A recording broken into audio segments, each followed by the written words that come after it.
Welcome to Writer Pants on Fire, where authors talk about things that never happened to people who don't exist. We also cover craft, the agent hunt, query trenches, publishing industry, marketing, and more. I'm your host, Mindy McGinnis. You can check out my books and social media at mindymcginnis.com, and make sure to visit the Writer Pants on Fire blog for additional interviews, query critiques, and more at writerpantsonfire.com. This episode of Writer Pants on Fire is brought to you by Formulate. Are you tired of the guess and test method when it comes to hair care? Formulate is the world's first personalized hair care formulation chemistry service. Work with your chemist to design the best shampoo and conditioner you have ever used.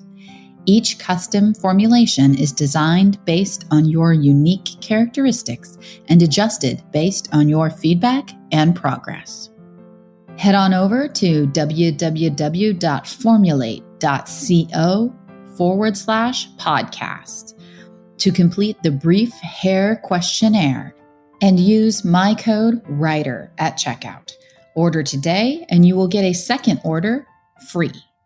Once again, that is www.formulate.co/podcast and use my code WRITER at checkout or follow the link in the show notes. We're here today with Kathleen West, author of Are We There Yet?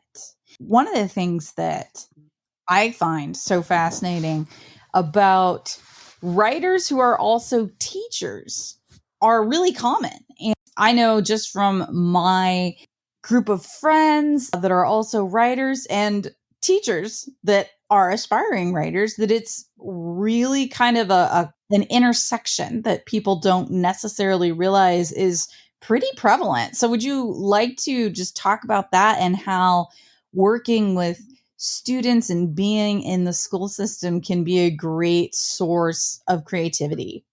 That is an awesome way to put it. I do think that working in schools is a fantastic source of creativity. And I think it comes from a lot of places. First of all, it's just incredibly inspiring to work with kids of all ages. I have taught 3rd grade through 12th grade, and I love different things about each grade level. And one thing I really love is the fact that kids just believe that they can do things, and they believe that they can be creative and make great art and great writing. And that's super inspiring. And then also I think that working with kids and families just gives me so much empathy and so much inspiration for my own characters. You get this inside look at so many different families and how they work and how they love each other and the conflicts that they face. And it's this incredible privilege. And you just get to see the inner workings of a lot of different kinds of people and how they're the same and different. And I think that's been huge for my development as a writer over time. Definitely. I can say for myself, I was attempting to find an agent for almost 10 years. And one of the things that really tripped me up in the query process was that hairy little bio paragraph. I never had anything to say. I had no publishing credits. I had an English degree, but I mean, you know, who doesn't? So it was just like, I didn't have anything to say that was really like, yeah, I am qualified to do this thing. You want to represent me. I'm a writer. I started working in high school as a librarian, and I was attempting to write adult fiction. And I was sitting at my desk one day in my office, and all of a sudden I was like, you know, you're working in a library with teenagers. If you switch to YA, if you decided to write YA, your bio could read, Mindy McGinnis is a high school librarian who spends 40 hours a week with her target audience and knows the market intimately.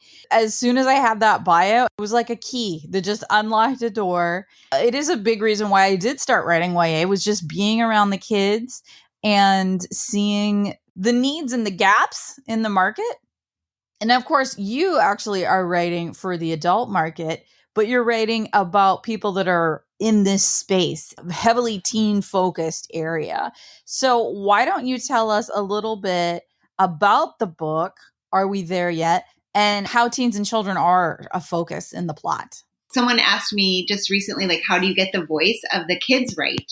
because I do have teen characters in both of my novels. It's just being with them, like listening to how they talk and how their brains work. And in my new book, the main character is Alice, and she's in her late 30s and feels like she's kind of entering a sweet spot in her life. Her youngest child is 7 and she's not changing diapers. Her career is kind of taking off. She feels like she can put more energy there now that her kids are older. And then she discovers that her daughter is way behind in reading at school. And at the same time that her son has engaged in some bullying behaviors at the middle school. Those behaviors cause conflicts with her longtime friends and impact her reputation in her community in all kinds of different ways. So it's about kind of how that conflict plays out for her and impacts all areas of her life. So teens behaving badly is a big part of the book. And also the idea about teen identity and parent identity.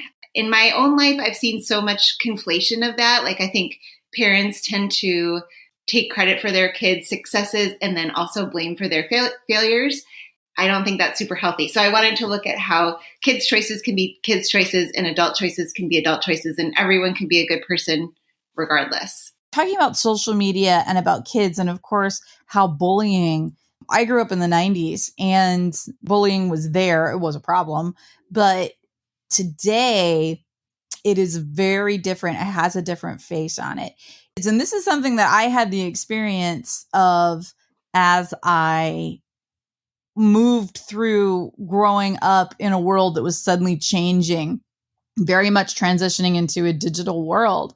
So I started like really using the internet and things like that right at the end of my high school career, and then going into college. For the most part, if you wanted to use a computer, you went to a computer lab. Students didn't have their own laptops. If you had a computer in your room, it was a desktop and you were lucky and other people would borrow it. Social media didn't really exist yet, but things were changing. At the time, I was using like AOL Instant Messenger to stay in contact with my friends that were still in high school or friends that were in colleges that we were separated. And, you know, sometimes in the evenings, I would get in conversations with them or we would have group chats. And I remember a friend of mine who was younger, she was still in high school. We got into an argument over AIM. She said some like pretty nasty things to me and then just like logged off. And I was upset because it was someone I was pretty close with. And so I was also messaging with a friend of mine, a guy that was younger than me and still back at high school in the area. And I was like, hey, you know, she said these things that really hurt my feelings. And I will never forget. He's like, that is not like her. And he said, I think it's really weird. He's like, I'm not sure how healthy this AOL, this AIM messenger is, because it's a lot easier to say something mean to someone because you don't have to say it to their face. And you don't have to see that emotional reaction and the pain that you caused. And this was in 1999. And he was like, I don't know if this is a good idea. Wow, he was like really ahead of his time there and clairvoyant about the future. I mean, I remember this too. So I must be just a couple of years older than you are. I'm going to be 43. I'm going to be 42 tomorrow. Okay. Oh, my birthday's next week. So we're really close. So same thing. Like I didn't grow up with this. I did have AOL Instant Messenger, but I have a sister who's 8 years younger than I am, and she was really enmeshed in AIM at a younger age. And I remember some of the conversations that she had and these little snide remarks that her friends would make over Messenger that, you know, I agree, like they would not say in person. And I think the trouble is now that the permanence of those, like, you know, you could have a flip thought or a flip comment in person and it goes away, but then you have a social media post or a text that somebody screenshots and it stays around for such a long time. I do think teens are getting a little more savvy about that. My kids are almost 17 and 12 at the moment. And my older child especially has gotten more careful about all the details that he tells me about his life. So I used to feel like I had a pretty complete picture. And now I know that there are things that I'm probably missing, which is, I'm sure, appropriate as he gets older. But it seems like the kids are doing a better job of forgiving each other for these moments of impulsivity. The reality of living with social media has made them be a little bit more tolerant and forgiving of each other. I'm hopeful. I also think that they both went through a phase, maybe like in 5th grade when they got their school email addresses and had access to Google Messenger and stuff where it was really huge, or everyone got their phones and there are these large group chats. And then it seems like that has fallen away by the time they're in late high school. And they are doing some more one-to-one or one-to-three communications, less broadcasting of their inner feelings to large groups. So I don't know. I'd have to read some experts, like maybe the Pew Center or something has some new studies on how teens are changing their attitudes about social media. But for the moment, knock on wood, both my kids seem to be in a pretty good place with it. It is interesting to me how, of course, as we're talking about the change and how it is easier for teens to have their private lives. And of course, that is good in a way. They are changing, they are growing, they are becoming their own true selves. I always think about when I was a teenager and, if you wanted to call a boy or your friends, but especially if you were like, I want to call Bill and I want to say, hey, well, you want to go out sometime or how are you doing? And it was like, I had to call his house and I had to more than likely talk to one of his parents first. I know. It was a miracle that any of that actually got done. I mean, but I guess that's just the way it was. It seems horrifying now that you'd have to do that. But yes, that was absolutely the way. There was more gatekeeping on that kind of behavior for sure. I think it was also healthy because it made you grow up. You had to know how to speak to an adult. I need to be polite to his mother and introduce myself in order to get access to him, right? People always complain kids and their phones, but it's no different than tying up the phone line and being on the landline for 4 hours and chatting. It's just that they're doing it kind of spasmodically over text. Yeah, I think that's right. And then also, I tried to deal with this a little bit in my book, but I think it's tempting for parents to think like, oh, well, I'm going to solve the social media problem by not giving my child a phone until much later. I admire that impulse. The tricky thing that I found in my teaching job with that is that you end up sort of isolating your child. It's just much more likely that that kid is not going to know the plans, that the group is meeting here or everyone's going to go to this basketball game or whatever. So you have to kind of look at what your community is doing as you make your parenting choices, or else you can have some unintended consequences about how much access your child has to a social group, which is a really interesting part of the puzzle, I think, for parents making decisions. One of the things that your book really focuses on is about, making mistakes, and we all make them. But as you said, now there's an element of permanence to our mistakes. I, of course, live and work and move in the YA audience in social media, and there's always something going on. We call it author jail. There's always someone in author jail, or Twitter jail. Actually, yes. Like someone made a mistake or misspoke. And of course, we do need to make those mistakes in order to learn from them. And if social media had been around when I was a teenager, I would be mortified. Mm-hmm. I would be mortified by the things that I said, the things that I did. I mean, I was a teenager and teens make mistakes. That's how you learn. That's how you become an adult. And they are living in this world where those mistakes, permanence of them makes it very, very hard to live down, as you mentioned earlier. So if you want to talk a little bit about the role that mistakes play in your book.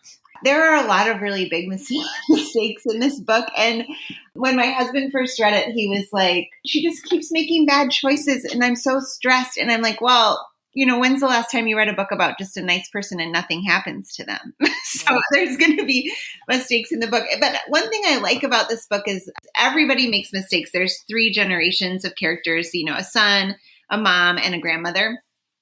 And all 3 are really fumbling around and making some pretty big mistakes. The mistakes are not limited to the teen landscape for sure. And in fact, one of the things that I enjoyed writing, the mom makes a pretty big, she has basically like this really big public temper tantrum in front of her kids. And that changes how her son sees her, like humanizes her in a pretty big way, because he hadn't really been privy to her mistakes before, or she had managed to control her behavior so that her kids didn't see her mistakes. And once he does see that she's fallible, then he's able to kind of connect with her and they're able to move forward. So I think mistakes play a really important role helping that teen and adult connection move forward. One thing I was interested in exploring are friendships of convenience, and the mom friends in the book became friends at kindergarten roundup and then just kind of stayed friends throughout their lives. They don't necessarily have a ton in common anymore. And when their kids start making these mistakes, then they're able to kind of re-examine their friendships and kind of figure out what they want from those relationships as adults. I guess the mistakes propel things forward now that I'm thinking about it. When we talk about fiction and we talk about people making mistakes, and sometimes, you'll read reviews where people are like, oh, this main character was so hard to identify with. She was always making the wrong decisions, or I just wanted to shake her. How many people in real life do you feel that way as well? People make mistakes. I remember, 10 years ago, the dystopian heyday of YA literature. That was always a common question. It's like, why do you think dystopian literature is so popular? Or what's the draw of dystopian literature? And I was like, well, do you want to read a utopia? Yeah. That's boring. Yes. Everybody's happy and everything is fine and there are no problems and it's a perfect world. There's no story there. There's story. Nothing to read about. PubSite is the new, easy-to-use DIY website builder developed specifically for books and authors. Whether you're an author of one book or 50, PubSite gives you the tools to build, design, and update your website pain-free. Build your site with a 14-day free trial. PubSite is easy to use. You can set up a simple site within a couple of hours, and when you're ready, enhance with features like a blog, photo gallery, book tour calendar, mailing list sign-up, social media feeds, and more. Too busy to build your own site? Have a PubSite expert build your site for a small fee. PubSite is used by authors such as Tom Clancy, Robin Cook, and Janet Daly. Visit pubsite.com to get started now. That you mentioned about likability, that's something that's come up a lot in reviews of this book. And some people say I didn't really like any of the characters. I feel differently, of course. Like, I like them all. And I've spent so much time with them, getting in their heads, I would make different decisions than many of them a lot of the time. But in terms of liking them or admiring them or understanding who they are and what they're trying to do, like, I'm on their team for sure. But likability is an interesting concept for characters. As a writer, I really like to explore all facets of a personality. So I kind of lean into the mistakes or the flaws. I write in third person point of view close. So I get into their heads and you're hearing their thoughts and feelings, and not every thought or feeling is flattering. I try to go for realistic. So I think 100% likable might not be as realistic as an intermittently likable character. Yeah, it's not. There is no one that you like 100% all the time and agree with all of their choices, even your best friend. Yeah. Like, there will be times when you're just like, nope, I can't. I don't want to be around you or hear your voice right now. Going into college, they always say, don't be a roommate with someone that was a friend in high school. It will ruin your friendship. And I'm here to tell you that's the truth. It's like when you're living with someone that you're already intimate with, it's just like, hey, fix your shit. You realize how much you do or do not actually like this person. And you talk about friendships of convenience. I love that topic because I live in a very, very rural area. And I grew up in a school that graduates less than 100 kids every year. You don't have a ton of options when it comes to friends. Right. You are with the same people from kindergarten through senior year. Yes. And oftentimes your parents are friends with their parents. And those are the people that are kind of chosen to be your friends. That is just kind of a decision that is made for you in many ways.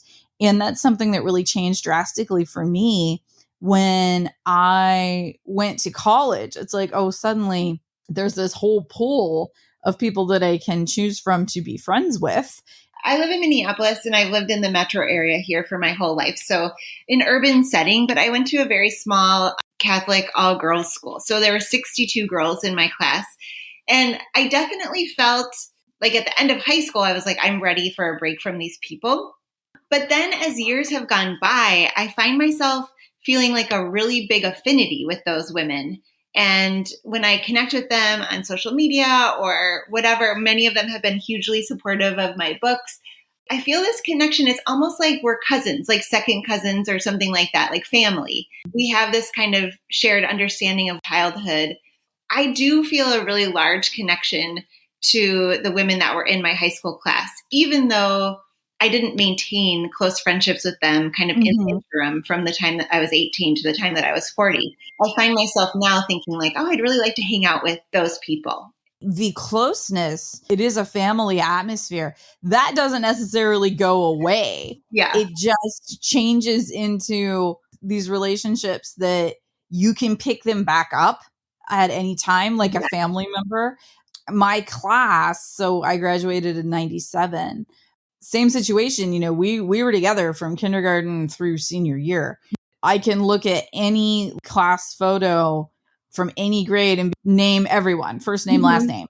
Sometimes even their parents too. Like that's just the way it is. The closeness of that bond is difficult, if not impossible, to recreate. My class, unfortunately, we've already lost 3 people from my class. It's too early. Early. So we have a Facebook group that's just our class of 1997, and we gather there, and we recently lost someone, and so it's just, we would just like tell stories, be like, do you remember when he did this, or do you remember this, or do you remember that? I don't have that with anyone else. I don't have that formative bond. You can post on Facebook something about something going on, in the community. People did leave. I'm still here. Sometimes, there'll be like vague Facebook posts or something, not from me. I don't do that, but I'll get like 4 or 5 messages like that day. It's like, hey, what's going on? So, and it's just like, oh, well, let me tell you, I'm still here. And I still know everything that isn't necessarily out there widely in the public knowledge. Even people that have left and people that have gone away and created whole lives somewhere else, they're like, oh, hey, what's going on? Like, I need to know what's up at home. It is a very close bond, but I don't have anyone from that time period that I speak to like every day. I'm sure you can hear it. All the ding, ding, dings. Those are my friends from college. I kind of have the same situation with my small high school, but it's kind of funny. Now that I've been writing more full time, I've been looking for like part-time temporary teaching jobs. You mentioned USub also. That's kind of what I'm looking to do, but long-term subbing. I did it this fall in a 3rd grade classroom, which was just super fun. And my old high school that I went to, with small Catholic high school, emailed and said, like, would you be interested in teaching a couple of sections of American Lit? And I'm like, absolutely. So I'm actually going there on Monday to talk to them about how that might look for next fall. And it's the first time I've been back in the building in, at least 10 years. I remember the last time I was there, one of my classmates was a young alumna of the year. But it was 10 or 15 years ago that she was. So I'm just very excited to see what the school looks like. And to think about working there after all this time is just really fun and fascinating too. One of the fun things about being a writer is just infusing all these aspects of your past into your present works. Yeah. I do substitute, and it's in the same district that I grew up in. Kind of funny, actually, the other day, just speaking about being in touch with people from the past, I was school's out, and I was just like hanging out, sitting at my desk, waiting for the parking lot to empty. And someone had posted in my Facebook group from high school about, hey, do you remember the time someone had like pulled a prank on a teacher? And they were like, do you remember when so-and-so did this? And I posted back, and I was like, yeah. And funny enough, I'm actually sitting in that classroom right now. Oh. That is so awesome. I love that. And I just love working in schools too, because you're part of other people's formative memories that they're going to be carrying through their whole lives too. It's a special job, I think. Oh, absolutely. I will be starting a long-term subbing position in April for a 5th grade English class. Yes. And I had really resisted going below high school level just because I wasn't really necessarily comfortable with the age group, wasn't necessarily comfortable like with myself and my humor and how like things would work in that environment. Well, then with the advent of COVID and they needed substitutes so badly, I was like, okay, you put me wherever. And I really warmed up to the age group. The teacher that I am taking her place is going to be having a baby. So she's been in and out for doctor's appointments, things like that. So they put me in that classroom when she is out so that I can learn that group. Yeah. And so we have like something of a relationship now. And I had kind of a long day on Monday. You know what it's like. It was time change, plus the kids had Friday off. So it was like a zoo. It was just a long day. Nobody was bad. Just everybody was wired. I was standing in the hallway after the bell had rung and the kids were leaving. They were going to get on the bus. And then one kid, he walked past me. He turned around, he came back and he said, "Thank you for teaching me today." Aww. Nice. And I was like, "You are welcome, and I will come back, and I will be here every day as much as I can." Like, it's just those little, where I'd been standing there thinking, how the hell am I going to do this long term? And then the one thing, and I'm like, yes, I will be here. I will be here for you whenever you need me. I started teaching elementary school just a couple of years ago, right before I ended up selling my first book and leaving teaching full time. But I was ready for a change. And as my teaching career had progressed, I became more and more interested in global citizenship and teaching about being a good community member and like the whole child, basically. So I was like, well, what better way to think about that kind of formative experience than in an elementary room? Being down with the little kids really made sense to me. And they do, like, they just give so much of themselves. And before COVID times, at the end of the day, sometimes I would say, like, okay, handshake, hug, or high five, like your choice as the goodbye. Yeah. And some kids would be like, I need all three. And I'm like, oh, yes. Like, little kids will just tell you, I need all three today. I've loved all the age groups. Right now, I'm looking forward to teaching some older kids again. I'd really like to teach some writing classes to talk and think about the things that I've learned in writing my last couple of books, with some older students. So, it changes over time, but. Last thing, why don't you let my listeners know where they can find you online and where they can find the book? Are we there yet? Yes. Well, Are We There Yet is available wherever books are sold. And actually, the audio is really great if your podcast listeners like audiobooks. I just started listening to it. It's narrated by Therese Plummer, did an excellent job. And so I'd recommend that format as well. I'm most active on Twitter and on Instagram. On Twitter, I'm at kwestbooks. And on Instagram, I'm at Kathleen West Writes. And I love hearing from readers. So feel free to drop me a line and I'll write you back.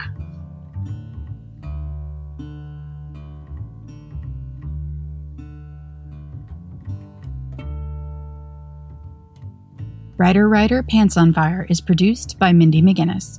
Music by Jack Corbel. Don't forget to check out the blog for additional interviews, writing advice, and publication tips at writerpantsonfire.com. If the blog or podcast have been helpful to you, or if you just enjoy listening, please consider donating. Visit writerpantsonfire.com and click Support the Blog and Podcast in the sidebar.